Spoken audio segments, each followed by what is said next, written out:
إن الحمد لله نحمده ونستعين به ونستهديه ونستغفره. نحمده ونستعين به ونستهديه ونستغفره، ونعوذ بالله من شرور أنفسنا ومن سيئات أعمالنا. إنه من يهده الله فلا مضل له، إنه من يهده الله فلا مضل له، ومن يضلل فلن تجد له هاديا مرشدا. يا أيها الذين آمنوا اتقوا الله حق تقاته ولا تموتن إلا وأنتم مسلمون. يا أيها الناس اتقوا ربكم الذي خلقكم من نفس واحدة وخلق منها زوجها وبث منهما رجالا كثيرا ونساء، واتقوا الله الذي تساءلون به والأرحام إن الله كان عليكم رقيبا. يا أيها الذين آمنوا اتقوا الله وقولوا قولا سديدا يصلح لكم أعمالكم ويغفر لكم ذنوبكم، ومن يطع الله ورسوله فقد فاز فوزا عظيما.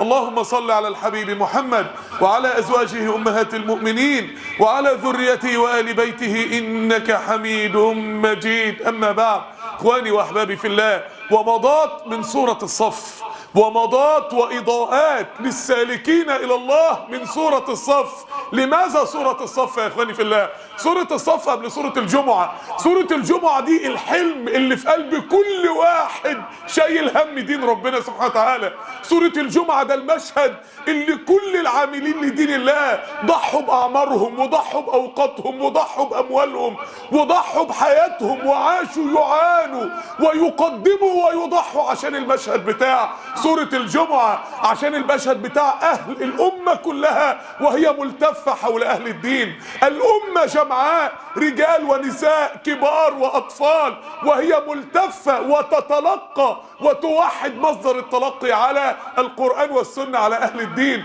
سورة الجمعة اجتماع الأمة، بس مش أي اجتماع، اجتماع الأمة على الدين. فسورة الجمعة دي الحلم، السورة اللي قبل سورة الجمعة التي لو تحققت معانيها لتحقق الحلم الذي في قلب كل عامل لدين ربنا وكل مضح من أجل دين الله. يبقى سورة الصف دي التمهيد بتاع سورة الجمعة. يبقى سورة الصف دي المعاني اللي المفروض يجب أن تتحقق من أجل أن يأتي الله بالقلوب لأهل الدين بعد أن صرفت القلوب عن أهل الدين. عشان القلوب تجتمع حول أهل الدين مرة أخرى لابد أن يحقق أهل الدين معاني سورة الصف. طول ما معاني سورة الصف غائبة من الواقع الإسلامي وغائبة من حياتنا، فنحن لا نستحق أن تقبل قلوب الناس على الله على أيدينا، فنحن لا نستحق أن نكون سببا لاجتماع الأمة، فنحن لا نستحق أن يصل الناس إلى الله ونكون نحن السبب في وصولهم إلى الله. يبقى دي تقدر تقول إن سورة الصف دي شروط، تقدر تقول إن سورة الصف ديت بتفسر لك لماذا يقبل الله بقلوب الناس على أهل الدين أو تنصرف قلوب الناس عن أهل الدين. يبقى هي ديت الشروط لمن أراد أن يكون سببا في المشهد الحلم وهو سورة الجمعة. نتحدث عن سورة الصف يا إخواني في الله في شعارات سريعة عشان نقدر يعني نتناول بعض الملامح، ولكن كل واحد منكم ما ينفعش ان علاقته بسورة الصف تبقى علاقة شعارات. كل واحد مننا، كل من ينتمي الى القضية الاسلامية يجب ان كل كلمة في سورة الصف تبقى فاهم ان هي شرط من شروط ان يتحقق حلم التيار الاسلامي كله. قال تعالى: سبح لله ما في السماوات وما في الأرض. أولا سبح لله ما في السماوات وما في الأرض. ثانيا إن الله يحب الذين يقاتلون في سبيله صفا. إن الله يحب الذين يقاتلون في سبيله صفا. ثالثا هل أدلكم على تجارة تنجيكم من عذاب أليم، تنجيكم من عذاب أليم. رابعا كونوا أنصار الله. سبح لله ما في السماوات وما في الأرض، اختيار كاسح من الكون لله سبحانه وتعالى. يعني هذا المشهد أراه أعظم مشهد في القرآن كله، أخطر مشهد في القرآن بالنسبة للقلب البشري الذي يعيش على وجه الأرض. إن الكون كله تحول فجأة إلى مسجد لا يوجد فيه ذرة تسبح غير الله. مفيش ورقة شجر في الكون كله بتسبح حد غير ربنا، مفيش ذرة في الكون كله بيهيمن عليها وعلى مقدرات امورها حد غير ربنا، مفيش شجرة في الكون كله بتسجد لحد غير ربنا، مفيش ملك في الكون كله بيسبح حد غير ربنا. سبح لله، التقديم يفيد الاختصاص، مش سبح المفروض يجي بقى الفاعل بعد الفعل. سبح ما في السماوات وما في الارض لله، فقدم لله للاختصاص، فلا احد يسبح اي احد في الكون الا الله الا لله سبحانه وتعالى. سبح لله ما في السماوات وما في الارض. ما في السماوات يعني ملائكة السماء السبعة بتسبحوا ربنا الوقت على ايات غير اهل الارض تماما. الواحد لما ينظر في مشاهد الطبيعة التي تخلع القلب خلعا، ومشاهد التدبر في خلق الله التي تبدح الحس والتي تدهش العقل، يقول سبحان الله. يذكر قول الله واوحى في كل سماء امرها، يعني كل سماء مليانه ايات غير السماء الثانيه، كل سماء فيها شواهد ودلائل تسوق الى الله غير السماء الثانيه. امال السماء الرابعه بقى الملائكه بتسبح على ايه؟ والسماء الثالثه بيسبحوا على ايه؟ والسماء الاولى بيجأروا بالتسبيح على ايه؟ والسماء السادسه قلوبهم بتتفتت في التسبيح على ايه؟ كل سماء فيها ايات غير الثانيه. بل في الارض كل عالم من العلماء وكل عابد من العباد بيسبح ربنا على معاني من الجلال والكمال والجمال لله غير العالم الثاني وغير العابد الثاني. امر عظيم، امر بيخليك لما تشوف واحد بيعصي ربنا وسط هذا المسجد الكوني تبص له كده باحتقار. ايه ده؟ ايه ده؟ وسط المسجد الكوني المهيب ده منظر قبيح. من يعرض عن الله ومن ينتهك حدود الله، والاقبح منه من يحارب دين الله ومن يعتدي على اولياء الله. ليه البداية كده يا جماعة؟ ليه بداية السورة كلام عن الله؟ بل ليه بداية كثير من سور القرآن كلام عن الله؟ سبح لله ما في السماوات وما في الأرض، يسبح لله ما في السماوات وما في الأرض، تبارك الذي بيده الملك وهو على كل شيء قدير، قد سمع الله قول التي تجادلك. ليه بداية سور القرآن بتبقى بالقوة دي؟ ليه؟ الحمد لله رب العالمين، الحمد لله الذي خلق السماوات والأرض وجعل الظلمات والنور، الحمد لله فاطر السماوات والأرض، قل هو الله أحد. بدايات سور القرآن بدايات تخلع القلب بالكلام عن الله. ليه؟ أول حاجة لأنك إذا عرفت عظمة الآمر هان عليك أي أمر. لو انت عرفت مين هو ربنا، بداية الدين هي معرفة الله. بداية الدين مش معرفة الأحكام، بداية الدين هي معرفة مصدر الأحكام، معرفة مين هو ربنا. عشان كده ربنا في سورة طه قبل أن يكلف وقبل أن يوجه قال لك إيه؟ تنزيلا ممن خلق الأرض والسماوات العلى الرحمن. قبل ما تفتح المصحف انت عارف ده كلام مين؟ يبقى عشان قوة معرفة الآمر ومعرفة عظمة الآمر تؤدي إلى هوان أي أمر على الصدر. فلما تلاقي بداية السورة سبح لله ما في السماوات، اعرف ان السورة دي هتطلب رقبتك وحياتك وعمرك وتضحياتك. لما تلاقي بداية السورة يسبح لله ما في السماوات وما في الأرض، اعرف ان السورة دي هتقول لك ان من ازواجكم واولادكم عدوا لكم. ايه ده؟ ايه المعاني دي؟ هو مادام ربنا بدأها بالكلام عن عظمته يبقى لابد ان الامر عظيم، ويهون الله عليك عظمة الامر بتذكر عظمة الامر. السبب الثاني ان البداية لما بتبقى قوية بيبقى مدى الحياة في قوة. لما بداية الملتزم بتبقى قوية كبداية سور القرآن. عشان كده سور القرآن كلها كده يا جماعة، يعني مش بس البدايات اللي تتحدث عن الله. ربنا يقول لك والنازعات غرقا والناشطات نشطا، ربنا يقول لك والمرسلات عرفا فالعاصفات عصفا، إذا السماء انشقت إذا السماء انفطرت لا أقسم بيوم القيامة. تلاقي دخلات الصور دخلات قوية جدا، لأنه إذا كانت بداية علاقتك مع الله بداية قوية فستصبح طيلة الطريق تستفيد من قوة البداية. لازم الإنسان يأخذ أمره مع الله بقوة، لازم الدين يبقى فيه قوة عشان تقدر يبقى فيه استمرار رغم فتن الطريق ومعوقات الطريق. ثانيا ان الله يحب الذين يقاتلون في سبيله صفا. صفا يعني مش ربنا يحب الذين يقاتلون في سبيله، لا، صفا دي شرط لحب الله ان يكون الملتزمون والمؤمنون والمؤمنات صف كأنهم بنيان ايه؟ مرصوص. مرصوص بعض المفسرين قالوا اي ضم بعضه الى بعض بالرصاص. ضم بعضه، وده قول غريب جدا، ضم بعضه الى بعض بالرصاص. يعني بنيان يبقى كل طوبه في مكانها، يبقى كل اخ في مكانه، يبقى كل اخ وكل اخت في مكانهم في ثغر من ثغور الدين. مفيش حاجه اسمها ان في طوبه في البنيان ملهاش دور، مفيش حاجه اسمها كده. عشان يبقى صف لازم كل واحد يبقى واقف على ثغر من الثغور. ومرصوص يعني مفيش حد بيتفلت، مفيش حد بيهرب من مسؤوليته امام الله، مفيش حد بيهرب من الجنديه لدين الله، مفيش. مرصوص يعني مثبت، يعني كل واحد واقف في ثغره. واذ غدوت من اهلك تبوئ المؤمنين ايه؟ مقاعد للقتال. مقاعد هو القتال حاجه فيها قيام ولا حاجه فيها قعود؟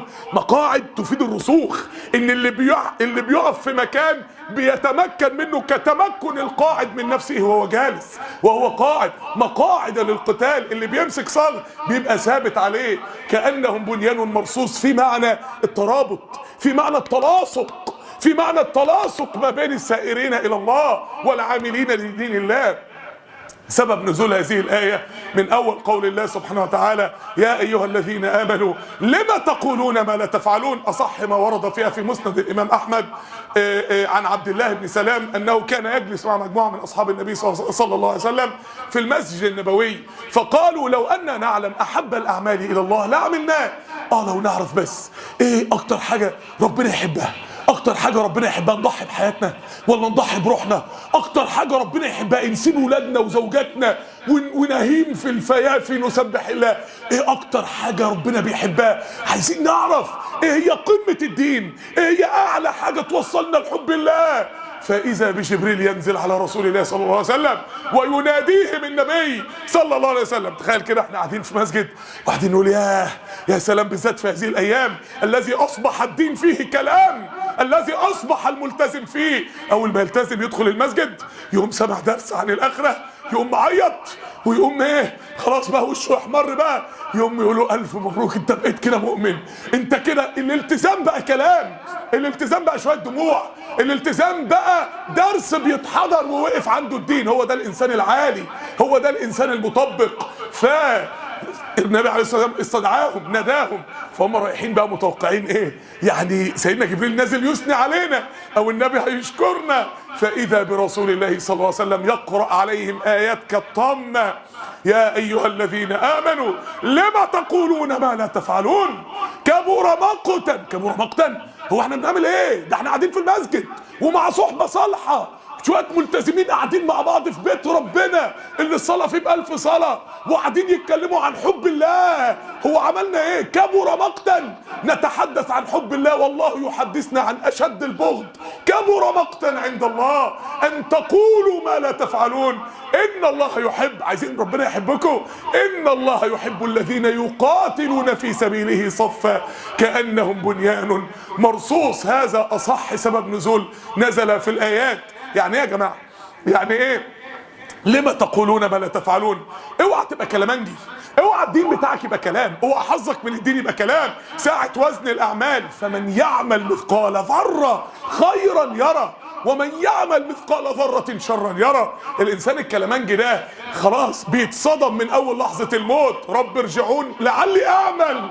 كلا انها كلمة. انت راجل كلامنجي، انت كان دينك كلام، كنت فاكر ان الدين كلام، كنت بتفرغ الشحنة الايمانية اللي جواك وشحنة الضمير اللي جواك في كلام، وفاكر ان ده دين وليس بدين، وليس بدين. عند الموت في القبر يدخل له واحد يقول له: انا عملك، انا مش كلامك، انا مش شعاراتك، انا مش احلامك، انا مش طموحاتك الدينية، انا مش الهم اللي انت كنت شايله في صدرك عشان نفسك تشتغل للدين. انا عملك، انا اللي جوارحك اشتغلت فيه، انا عملك. عشان كده في قول الله سبحانه وتعالى: لو يود الذين كفروا وعصوا الرسول لو تسوى بهم الارض ولا يكتمون الله حديثا. قال المفسرون: هذا عند العرض على الله حينما يسكت اللسان وتنطق الجوارح. يودون ايه؟ لو تسوى بهم الارض. لو تيجي تريلا، حد منكم شاف قبل كده تريلا داست على دماغ طفل، ربنا يحفظنا ويعافينا، او على بني ادم، سوته بالارض. لو تسوى بهم الارض ولا يكتمون الله حديثا. خلاص ما حدش يقدر يكتم بقى. ستنطق جوارحه، ستشهد اعضاؤه عليه. عند اللحظه دي البني ادم يتمنى لو تيجي تريلا تسويه بالارض. ليه؟ لانه هو ما كانش بيحتسب ان ده الدين، وبدا لهم من الله ما لم يكونوا يحتسبون. هو ما كانش عارف ان الدين شغل، هو كان بيحسب ان الدين كلام واحلام واماني وشعارات وافكار وخواطر. ولكن ما هو الدين يا اخواني في الله؟ عشان كده اوعى تبقى بتاع كلام، واوعى تبقى بتاع احلام واماني. قال رسول الله صلى الله عليه وسلم: والعاجز من اتبع نفسه هواها. عاش زي ما هو عاش زي ما هو يعني نفسه يعيش، وتمنى على الله الاماني. الرسول ما قالش وتمنى الاماني. وتمنى الاماني ده يبقى انسان ضال، وتمنى الاماني ده انسان ضايع، وتمنى واحد قاعد يحلم بقى ان هو ايه. انما هنا وتمنى على الله، يعني عشمان فيك يا رب، عشمان يا رب انك توصلني وتهديني. عشم كذاب، عشم النبي عليه الصلاه والسلام ذنبه. ما ينفعش، مش كل عشم صح، مش كل رجاء في رحمه ربنا يبقى حسن ظن بالله. احيانا الرجاء في رحمه الله من العاصي يبقى سوء ظن بالله، يبقى سوء ظن بالله سبحانه وتعالى وبحكمه الله وبعدل الله سبحانه وتعالى. وتمنى على الله الاماني. قعد يتمنى بقى ان ربنا يعمل له، هو قاعد متبع نفسه وهواه، هو قاعد ماشي في ورا مزاجه ورا دنيته وورا. لما تقولون ما لا تفعلون. الانبياء كانت حياتهم كلها قرارات. سيدنا سليمان اول ما الخيل عطلته عن ربنا خد قرار: ردوها علي، فطفق مسحا. قرار. سيدنا موسى لما ربنا قال له: إنا قد فتنا قومك من بعدك، قرار. راجع موسى إلى قومه، ثورة إنقاذ للأمة. رغم إنه رجع سايبهم بيصلوا وبيصوموا، رجع لهم قاعدين ساجدين لعجل. يعني مشهد يحطم نفسية أي عامل لدين الله، يخليه يقول خلاص الناس دي ضاعت، الناس دي لا يمكن حد يفلح في الارض دي. سيدنا موسى رجع وعمل ثورة انقاذ وقاد الناس الى الله مرة اخرى. فراجع موسى الى قومه. اصحاب الكهف خدوا قرار: واذا اعتزلتموهم وما يعبدون الا الله فاووا الى الكهف. سيدنا محمد خد قرار كان سبب فتح مكة: لا نصرت إن لم أنصر بني كعب. القرار إن الدين إنك تقدر تاخد قرار، الدين مش شوية أحلام وشوية طموحات. عشان كده يا جماعة، هو إيه اللي في الموقف ده يخلي ربنا ينزل فيه القرآن؟ يعني دلوقتي ناس قاعدة في المسجد فغلطت، طب ما كان النبي يقول لهم انتوا غلط وخلاص. انما ينزل سورة باسم الموقف، السورة كلها باسم الموقف، وتنزل الايات وسلسلة رواية الحديث كلها. يعني اللي روى الحديث عن عبد الله بن سلام ابو سلمة، واللي روى الحديث عن ابو سلمة يحيى. فيقول لك فقرأها عبد الله بن سلام، يقول فقرأها رسول الله علينا كاملة حتى ختمها، وقرأها عبد الله بن سلام على أبي سلمة كاملة حتى ختمها، وقرأها أبو سلمة على يحيى كاملة حتى ختمها. وإيه ده؟ ده العلماء فاهمين إن الآيات دي عايزة تلقي خاص، إن الآيات دي عايزة تعامل خاص، إن الآيات دي في غاية الخطورة. طب ليه ربنا ينزل الموقف ده في القرآن؟ ليه؟ لأن يا إخوانا الدين لو تحول لكلام، الدين لو اتحول انه يقف عند مرحلة الدرس والشريط خلاص، هو ده بقى الاشباع بتاع العاطفة الدينية. دي البداية، ده المنطلق، ان ده يتحول للنهاية، ان يبقى خلاص الاخ حاسس ان شحنته راحت، شحنته الايمانية طلعت في انه هو سمع درس وعظ جميل وقام معيط، هو كده بقى ملتزم. ملتزم مين يا ابني؟ انت لسه ما بدأتش اصلا يا ابني، انت كده فهمت الطريق، هو انت كده لسه عملت حاجة؟ هو انت كده لسه مشيت؟ ان الدين يتحول الى كلام، او يتحول الى شعارات، او يتحول الى مجرد تفريغ لشحنة العاطفية تجاه الدين في القلوب في بعض المظاهر او في بعض الكلمات، دي كارثة. عشان كده في سورة الصف، لان ده اكتر حاجة تخرب الصف، ان الدين ما يبقاش عمل، ان الدين ما يبقاش مزن، ان الدين يتحول من تضحيات الى مشاعر، من مواقف الى كلام. هو ده اللي بيخرب الصف، وده اللي بيجيب الجدل. عشان كده لما اصحاب النبي عليه الصلاه والسلام كان في ساعه اولى اسلام، ساعه ما بيدخل في الاسلام، كان يحصل ايه؟ لسه الاعرابي جاي بيقول لا اله الا الله محمد رسول الله، دونكم اخاكم فعلموه. ايه ده؟ على طول كده يلا ادخل اتعلم قرايه القران واحفظ الصور اللي هتصلي بيها وتعلم احكام الطهاره اللي انت هتنتفع بيها، يلا فورا فورا فورا. الراجل بيرعى الغنم لليهود، جاي للنبي عليه الصلاه والسلام في خيبر. اول ما اسلم النبي دخله يقاتل معاهم في غزوه خيبر. الراجل لسه داخل في غزوه اخرى، النبي دخله يقاتل معاهم واخذ السهم في نحره. حديث هو قالوا هو يا رسول الله الذي اراد ان يضرب بسهمنا هنا فيقتل فيموت فيدخل الجنه. كان اللي بيدخل الدين بيدخل على طول على العلم والجهاد. سيدنا جعفر جاي من الحبشه، النبي بعته مؤتة على طول. الدين كان عمل. عشان كده ثمامه بن أثال لما اتربط في العمود بتاع المسجد، ليه اسلم في خلال 3 ايام؟ ناس لا تكف عن العمل، لا تكف عن البذل، لا تكف عن المواقف. انما لو كان كلام كانش شده، ما كانش اثر فيه. الدين كان عمل. عشان كده الايه دي اللي يرعب فيها ان التهديد للي دينه كلام او دينه احلام او دينه شعارات هي كبر مقتا. خاف من غضب الله، خاف. ده الكلام ده يا اخوانا، لان في ناس تقول لك ايه الكلام ده للمنافقين الذين يقولون هذا لا يعلمون شيئا عن تفسير القرآن. هو ما بيقراش اصلا. الايه دي نازله في مين؟ الايه دي نازله في واحد من اكبر 10 في الجنه في الاسلام، سيدنا عبد الله بن سلام، من اعظم 10 في الاسلام في الجنه. يعني ومع هذا الاخطاء الفرديه لما تكون في الخطوط الحمراء ما بتعديش. الامر في غايه الخطوره ان احنا ناخد الدين بالنمط العملي بتاع الدين، مش ناخد الدين بالكلام. ثالثا، هل ادلكم على تجاره تنجيكم من عذاب اليم؟ تنجيكم من عذاب اليم، تؤمنون بالله ورسوله وتجاهدون في سبيل الله باموالكم وانفسكم. يعني ايه وتجاهدون في سبيل الله؟ يعني الجهاد يشمل القتال ويشمل اجهاد النفس في الدعوه الى الله، بدليل قول الله كونوا انصار الله كما قال عيسى ابن مريم للحواريين من انصاري. فالمفسرين هنا قالوا الحواريين ما قتلوش، ما مسكوش سيوف، وانما كان جهادهم هو الدعوه الى الله، وكان جهادهم الصبر على اذى اهل الباطل امام دعوتهم. يبقى انت نصرتك لدين ربنا دي مش عشان تاخد حسنات، دي مش عشان تبقى انسان كويس وملتزم كويس وبني ادم شاطر وبرافو عليك، دي عشان تنجو من جهنم الموقدة.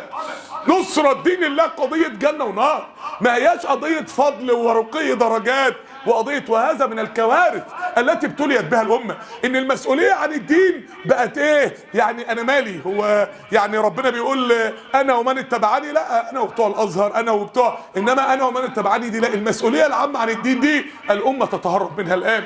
عشان كده لما نيجي نشوف القرآن، حكم القرآن على من لم ينصر دين الله وإن كان ملتزم، وإن شهدت له الآيات بالإيمان وليس بمجرد الإسلام، بالإيمان وليس بمجرد الإسلام. كلام خطير جدا حينما تلتقط من القرآن كلمات لمن لم ينصر دين الله. إنهم رجس، دي آية من الآيات، دي آية. يهلكون أنفسهم، دي آية من الآيات، دي آية. ما لكم من ولايتهم من شيء، دي آية من الآيات، دي آية نازلة في ناس ربنا شهد لها بالإيمان، الله شهد لها بالإيمان. وتخونوا أماناتكم وأنتم تعلمون، يعني آية بتقول إن اللي ما بينصرش دين ربنا دول خونة. وتخونوا خونة، ده الكلام ده لمن شهد بدر، ده الكلام ده للصحابة بعد نصر بدر. أنهم والعياذ بالله رجس، إنهم رجس، أنهم يهلكون أنفسهم هلكا، يهلكون أنفسهم. إزاي الكلام ده يا جماعة؟ قال تعالى إن الذين آمنوا وهاجروا وجاهدوا بأموالهم وأنفسهم في سبيل الله والذين آووا ونصروا، الناس دي كلها تعبت عشان الدين، أولئك بعضهم أولياء بعض.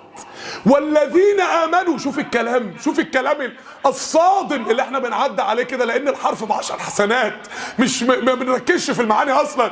شوف الكلام الصادم اللي احنا بنعدي عليه في كل ختمة قرآن، مفيش حد بيقف معاه. والذين آمنوا، الله أثبت لهم الإيمان. والذين آمنوا ولم يهاجروا، ولكن ما بذلوش للدين، ولكن ما ضحوش عشان الدين، ولكن ما تعبوش عشان الدين ينتصر. والذين آمنوا، كان ممكن ربنا يقول والذين أسلموا حتى، والذين آمنوا ولم يهاجروا ما لكم من ولايتهم من شيء، أي ما لكم من نصرتهم من شيء. مالكوش دعوه. مفهوم الولايه ما بين المؤمن والمؤمن، ما لكم من ولايتهم من شيء، يعني ده صفر ده ولا ايه؟ ده انسان بلا اعتبار ده ولا ايه؟ ما لكم من ولايتهم من شيء حتى يهاجروا، لحد ما يقبلوا ان الدين بذل، لحد ما يقبلوا ان الدين تضحيه. عشان كده ربنا بيقول بعدها والذين كفروا بعضهم اولياء بعض الا تفعلوه تكن فتنه في الارض وفساد كبير. الا تفعلوه تكن فتنه في الارض وفساد كبير. المفسرين قالوا ايه الا تفعلوه، هو ايه الضمير بيعود على ايه؟ قال لك بتعود على بعضهم اولياء بعض. لو الملتزمين ما بقوش ايد واحده في الواقع، لو ما بقوش بنيان مرصوص في الواقع، كل حاجه ضاعت. تكن فتنه في الارض وفساد كبير. بعدها ربنا بيقول والذين امنوا وهاجروا وجاهدوا في سبيل الله والذين آووا ونصروا أولئك هم المؤمنون حقا. هم دول المؤمنين بحق حقيقي، هم دول اللي عندهم دين، هم دول اللي ربنا شهد لهم أنهم قد حققوا الإيمان. الناس اللي بذلت للدين، إنما اللي قاعد مشغول في دنيته ومشاكله وأمراضه وديونه كل ده جميل، كل ده جميل، بس ربنا مش مديك عمرك عشان تضيعه، كما سنفاجأ الآن في قول الله سبحانه وتعالى ولا تنسى نصيبك من الدنيا إن أذن الله. ونحن نشرح أقوال المفسرين في هذه الآية. ربنا ما ادكش عمرك تضيعه وترجع تقول هو إيه الحرام في اللي أنا بعمله. قال تعالى لو كان عرضا قريبا، لو كان عرضا قريبا يعني لو كان مصلحة دنيوية كده وكمان سهلة، يعني معناه ان الناس دي عندها دناءة همة حتى في الدنيا.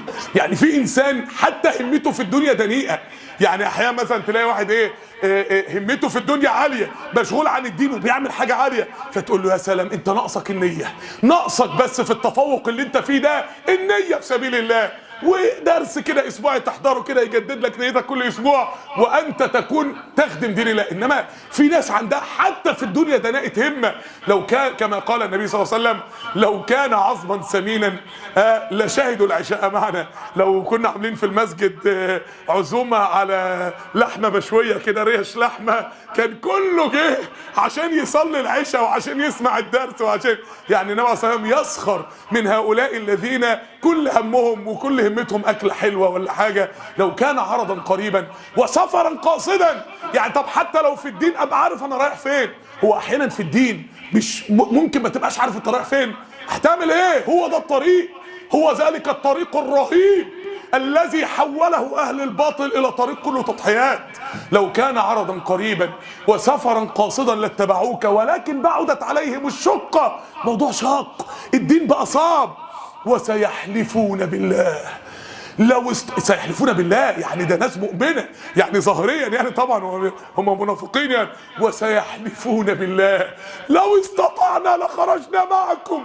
والله العظيم انا معذور، انا عندي ظروف. طب تعالى اما اقول لك ظروفي كده، لو قال لك ظروفه قلبك هيتقطع. طب صحيح انت هتعمل ايه؟ ما انت فعلا ما تقدرش. وسيحلفون بالله لو استطعنا لخرجنا معكم. انظر الى قول الله يهلكون انفسهم.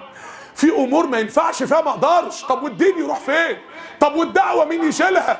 طب والحرمات المنتهكه مين يشيلها؟ يهلكون انفسهم. عشان كده الايه دي جايه بعد ايه؟ بعد قول الله يا ايها الذين امنوا ما لكم اذا قيل لكم انفروا في سبيل الله اثاقلتم الى الارض. ما لكم يعني ماذا لك عند الله ان لم تنصر دينه. عايز ايه من ربنا وانت ما انت شايل دين ربنا؟ ما لكم اذا قيل لكم انفروا اثاقلتم. شايف حرمات ربنا، حرمة التوحيد منتهكة والإلحاد بيستعلن في كل مكان، حرمة الرسول عليه الصلاة والسلام منتهكة، وهناك من يقول انه عايز يحط الانبياء في السجن او مستعد انه يحط الانبياء في السجن، حرمة المؤمنين منتهكة وهم يضطهدون ويسجنون ويؤذون في ذات الله، حرمة الاماكن المقدسة منتهكة والمسجد الاقصى يتعرض للانتهاكات، حرمة الازمان المقدسة منتهكة. الوقت رمضان التبرج فيه عادي. الكفار لما امريكا بتضرب العراق جابوا صاروخ كبير وكتبوا عليه رمضان از بريزنت، هدية رمضان، لانهم كانوا بيضربوا العراق في رمضان از بريزنت. انتهاك حرمة القرآن منتهكة. كلما سمعت عن حرق المصحف في مكان، حرمة الشريعة منتهكة، والتوك شو قاعدين ليل نهار يضربوا في ثوابت الشريعة ويضربهم في الحلال والحرام ويتجرؤوا على الاعتداء على شريعة ربنا سبحانه وتعالى. حرمة حرمات الدين، حرمة الأخلاق والمبادئ الدينية. بعد كل ده مالكم؟ مالك؟ بعد كل ده كل انشغالاتك في الدنيا هي دنيتك، ما لكم إذا قيل لكم انفروا في سبيل الله إذ ثاقلتم إلى الأرض أرضيتم بالحياة الدنيا من الآخرة فما متاع الحياة الدنيا في الآخرة إلا قليل إلا تنفروا يعذبكم يهلكون أنفسهم. بتضيع نفسك انك انت تتحجج بظروفك الدنيا، بتضيع نفسك. عشان كده ربنا سبحانه وتعالى بيقول وسيحلفون بالله لكم اذا انقلبتم اليهم لتعرضوا عنهم فاعرضوا عنهم. الايد البطاله اللي ملوش مهنه في الدين، اللي ملوش لازمه في الدين، اللي ما هوش شايل صغر من صغور الدين، فاعرضوا عنهم انهم رجس، انهم رجس. دول والعياذ بالله دي مخلوقات والعياذ بالله يعني فيها نجس والعياذ بالله، الذين لا يريدون ان يبذلوا شيئا للدين، اللي كل تضحياتهم لدنيتهم وكل فكرهم لدنيتهم وكل احزانهم وافراحهم لدنيتهم.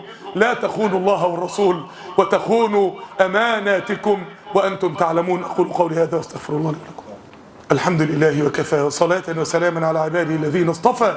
اللهم لك الحمد كله ولك الملك كله وبيدك الخير كله وإليك يرجع الأمر كله. اللهم صل على عبدك نبيك محمد صلى الله عليه وسلم في الأولين والآخرين وفي كل وقت وحين. أما بعد، رابعا كونوا أنصار الله.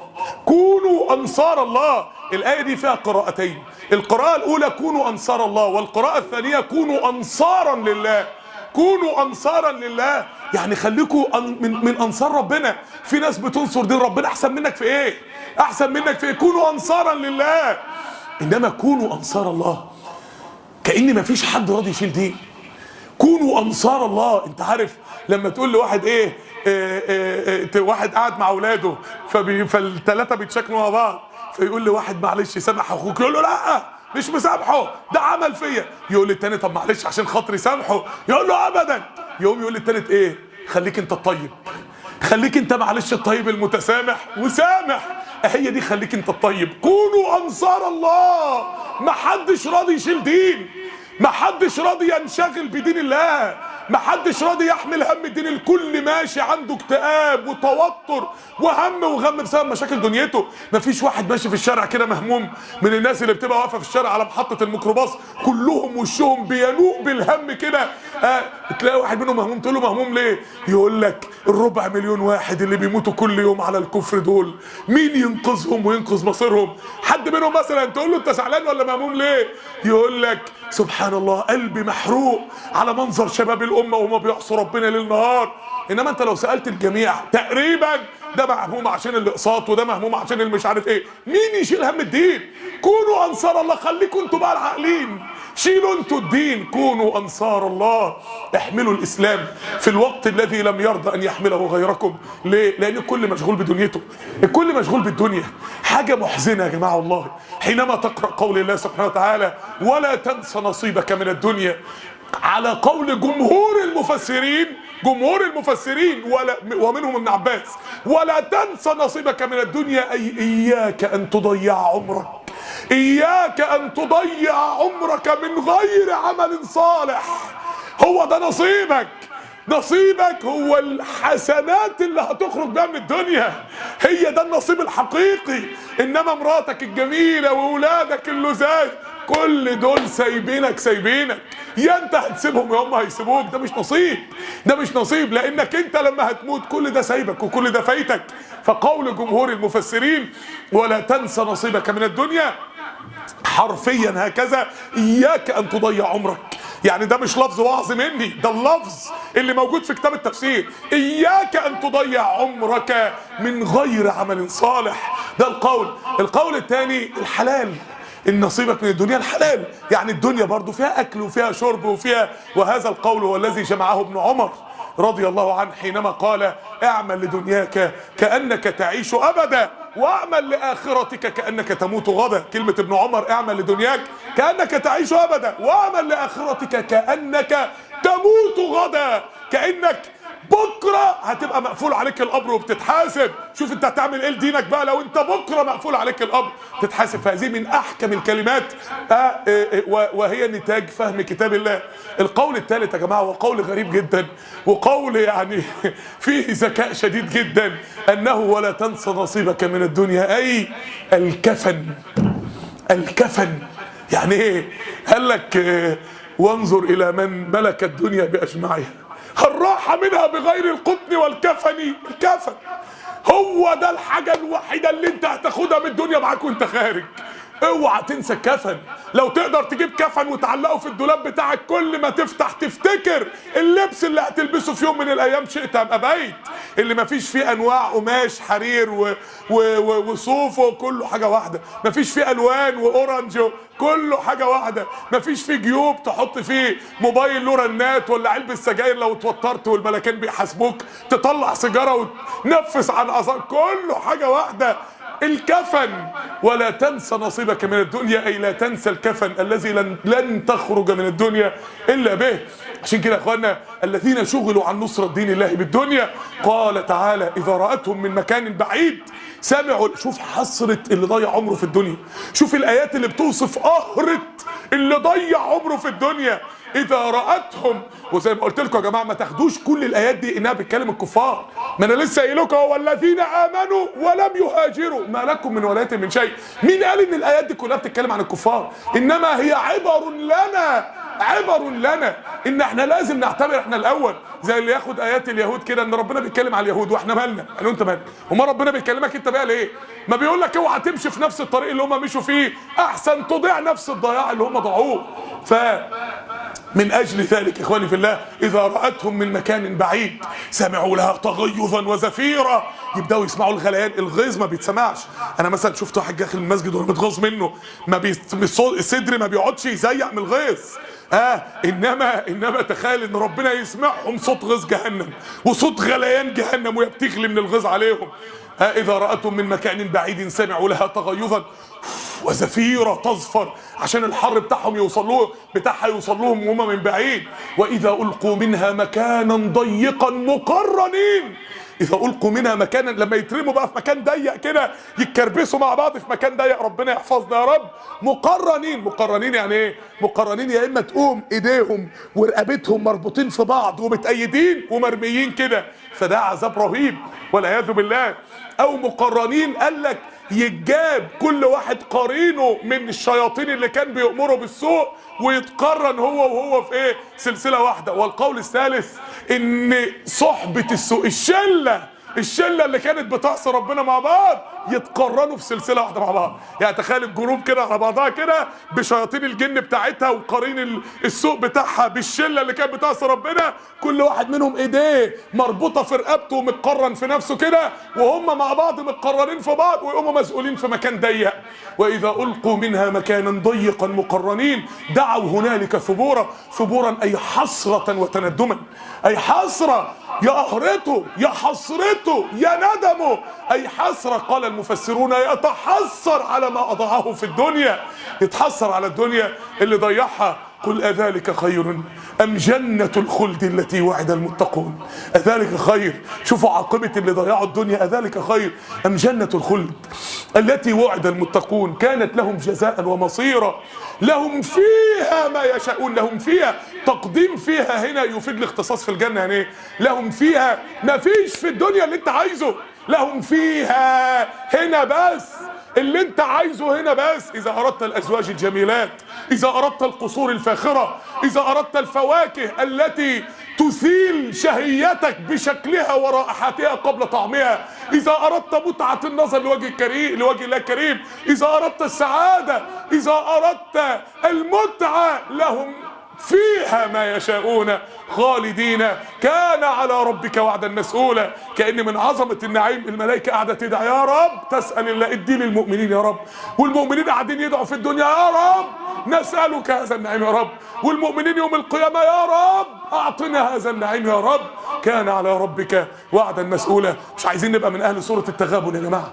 سورة التغابن الصورة يعني اللي الواحد بيحس ان يعني لو جبناها في شعار كده سورة وضاع العمر يا ولدي، وضاع العمر يا ولدي. إن من أزواجكم وأولادكم عدوا لكم فاحذروهم. خد بالك، معنى غريب قوي إن ربنا يقول لك خد بالك من مراتك وولادك احسن يكونوا اعداء وانت ما انتش اعداء. يعني بيكرهوك. بيكرهوا مين؟ ده اكتر ناس بيحبوك في الدنيا، اكتر ناس انت بتحبهم وتأتنس بهم في الدنيا. اذا كان ربنا قال لك خاف على دينك من اكتر ناس بيحبوك في الدنيا، امال باقي الدنيا بقى تخاف على دينك منها قد ايه؟ اذا كان اكتر واحد حبيبك يقول لك خد بالك اوعى تامن لحد، اوعى تامن له احسن يضيعك، ده اكتر واحد بيحبني. كاني بقول لك بقى امال باقي الناس تاخد بالك منها ازاي بقى؟ ان من ازواجكم واولادكم عدوا لكم فاحذروهم. اللي بيقف بينك وبين ربنا ده حتى لو بالعواطف ده عدو. وضاع العمر يا ولدي. اللي يعني نزلت هذه السوره لما عوف بن مالك الاشجعي جه يخرج يجاهد في سبيل الله، فمراته واولاده مسكوا فيه قاعدين يعيطوا وينهاروا ويصرخوا هتروح فين؟ هتسيبنا فين؟ ملناش غيرك في الدنيا، محدش هيصرف علينا بعدك. فرق قلبه إلى أولاده وزوجته، فنزل قول الله سبحانه وتعالى، فنزلت سورة التغابن. وقيل في مسند الإمام أحمد أو في الترمذي، آسف، في الترمذي، أنه الصحابة اللي مراتاتهم وولادهم قالوا لهم بس إيه يعني نجهز ظروفنا بس وبعد كده نهاجر كلنا مع بعض، ما تسبقوناش أنتم. قعدوا يستنوهم، رجعوا المدينة لقوا الصحابة بقوا علماء فكادوا أن يفتكوا بأزواجهم وأولادهم. انتوا اللي ضيعتونا، انتوا اللي أخرتونا، انت اللي فضلت تقولي لي عايزين كذا ولازم نعمل كذا ولازم مش عارف نجهز البنت بمستوى كذا ولازم وهنعمل ايه ومصاريف الحياة وتكاليف الحياة. ضيعتني ديني، خلتني عامل زي الطور اللي داير في ساقية، مش داري بنفسي وانت قاعدة تستهلكي لي عمري. ولكن الذين غبنوا وافاقوا في الدنيا غير اللي هيفيقوا يوم القيامة. يعني في الدنيا في الترمذي قال لك فكادوا ان يفتكوا بازواجهم واولادهم، يعني راحوا يقولوا لهم منكم لله ضيعتونا، خلتونا ماشيين الكل منطلق واحنا شويه جهله، منكم لله. فما بالك بقى هيعملوا في مراتاتهم ايه يوم القيامه؟ اللي اكتشفوا ان ضيعوا لهم عمرهم بس يوم القيامه. يعني تخيل الخناقات الزوجيه بقى، المشاكل الاسريه بتاعت يوم القيامه لما تقول له انت ضيعت لي عمري، يقول لها انت اللي ضيعت لي حياتي، انتوا ضيعتوا لي حياتي. يا اخوانا الدين مش لعبه. سوره التغابن، يعني التغابن ده بالظبط كده الكلمه معناها واحد عنده ارض على المشايه فقام بايع المتر بنص جنيه وقام واخد بقى الايه ال 15 جنيه اللي هو قبضهم دول ولا ال 25 جنيه، قام رايح ضارب سندوتشات فول وطعميه بقى ايه من عند البغل كده اكله تمام. وبعد كده ماشي لقى الراجل اللي اشترى منه الارض بقى مليونير وبقى باشا وبقى ياما هنا ياما هناك، فواقف مقهور، والتاني ماشي قدام الارض بتاعته بيشحت، حد يديله جنيه يروح يجيب سندوتش فول تاني بيشحت. هو ده المنظر يوم القيامه، المؤمنين داخلين الجنه والتاني قاعد يبص على نفس العمر اللي هو خده ضيعه، ما خدش اي حاجه وهو قاعد مقهور وبيشحت حسنه، والمؤمن واقف على منابر من نور في ظل عرش الله سبحانه وتعالى. يا ايها الذين امنوا كونوا انصار الله، كونوا انصار الله كما قال عيسى ابن مريم للحواريين من انصاري الى الله؟ قال الحواريون نحن انصار الله. فامنت طائفه من بني اسرائيل وكفرت طائفه فايدنا الذين امنوا على عدوهم فاصبحوا ظاهرين. فايدنا ثمن او جايزه الثبات في المرحله الجهريه ان ربنا ادى للنبي نهر الكوثر، جايزة الثبات في شعب ابي طالب ان ربنا شق للنبي القمر، جايزة الثبات في عام الحزن على الدعوة الى الله ان ربنا طلع النبي لحد سدرة المنتهى وحجاب النور في رحلة الاسراء والمعراج. نعم اجر العاملين لدين الله. فايدنا لما نصروا دين ربنا، ربنا نصرهم وربنا ايدهم وربنا حفظهم. مرة اخرى اخواني في الله، لماذا تكلمنا عن سورة الصف؟ قلنا ان سورة الصف دي السورة اللي قبل سورة الجمعة، سورة الجمعة اللي كله بيحلم بيها ان تقبل قلوب الناس على الله والأمة تجتمع حوالين الدين والأمة ترجع لربنا. ايه المنظر الجميل ده؟ المنظر الجميل ده ربنا جاب قبله سورة اسمها سورة الصف. عايزين ده لازم تحققوا ده. فسورة الصف هي الشروط الواجبة على أهل الدين إن أرادوا أن يكونوا هم السبب في اجتماع الأمة وأن يقبل الله بقلوب الناس عليهم بدلا من أن تنصرف قلوب الناس عنهم. فكل آية من الآيات اللي احنا قلناها لما تقولون ما لا تفعلون، كبر مقتا عند الله أن تقولوا ما لا تفعلون، هل أدلكم أدلكم على تجارة تنجيكم من عذاب أليم كونوا أنصار الله كما قال عيسى ابن مريم للحواريين من أنصاري إلى الله قال الحواريون نحن أنصار الله. كلها شروط من أجل إنك أنت تنصر دين ربنا. وإذ قال موسى لقومه يا قوم لما تؤذونني وقد تعلمون أني رسول الله إليكم. المفسرين قالوا مش أزوف شخصيته، أزوف دعوته، إن ساعة لما الدين يحتاج محدش رضا يطلع، فبيقول لهم لما تؤذونني، بتخربوها علينا كلنا بكسلكم ليه وبإثاركم للدنيا على الآخرة. فلما زاغوا أزاغ الله قلوبهم. لما قلوبهم اتشغلت بين الدنيا عن الدين ربنا أزاغ قلوبهم عن الدين وعن أمر الله سبحانه وتعالى. والله لا يهدي القوم الفاسقين. الفاسقين هنا مش اللي بيزنوا وبيفجروا، الفاسقين هنا اللي مرضوش يشيلوا الدين، اللي مرضوش ينصروا دين ربنا حينما احتاج لهم دين الله. أسأل الله سبحانه وتعالى اللهم انصر بنا الإسلام، اللهم استعملنا ولا تستبدل بنا، اللهم استعملنا ولا تستبدل بنا، اللهم استعملنا ولا تستبدل بنا، اللهم أكرمنا ولا تهنا، وأعطنا ولا تحرمنا، وآثرنا ولا تؤثر علينا، واهدنا ويسر الهدى إلينا. اللهم لا تجعل في قلوبنا إلاك، ولا تجعل همنا ولا همتنا إلا رضاك، ولا تجعل رغبتنا ولا رهبتنا إلا إليك، ولا تجعل توكلنا إلا عليك. اللهم املأ قلوبنا بما ملأت به قلوب عبادك الصالحين. اللهم اعمر صدورنا بما عمرت به صدور الصديقين المخلصين. اللهم انصر دينك وأعز أولياءك. اللهم أذن لدينك أن يسود، وأذن لشرعك أن يقود، وأذن لكتابك أن يحكم. اللهم أقمنا على مرادك منا، اللهم أقمنا على مرادك منا. اللهم أصلح لنا أعمالنا، أصلح لنا أعمالنا، أصلح لنا بالنا، أصلح لنا حالنا. رب زدنا علما، رب زدنا فهما، رب زدنا عزما، رب زدنا إيمانا ويقينا. وما توفيقنا إلا بالله، عليك توكلنا وإليك ننيب. رب اشرح لنا الصدور ويسر لنا الأمور. رب اجعلنا لك صوامين، لك قوامين، لك قوامين، لك ذكارين، لك شكارين، لك رهابين، لك أواهين، لك مطواعين. رب تقبل توبتنا واغسل حوبتنا وأجب دعوتنا وثبت حجتنا واهد قلوبنا وسدد ألسنتنا واسلل سخائم صدورنا، واسلل سخائم صدورنا، واسلل سخائم صدورنا. اللهم أد الديون عنا يا رب العالمين. اللهم اشف أمراضنا وأمراض المسلمين. اللهم ارحم أمواتنا وأموات المسلمين. اللهم فرج كربنا، اكشف الهم والغم عنا، اكشف الهم والغم عنا. أعطنا في طاعتك سؤلنا، أعطنا على طاعتك سؤلنا برحمتك يا أرحم الراحمين. سبحانك اللهم وبحمدك أشهد أن لا إله إلا أنت.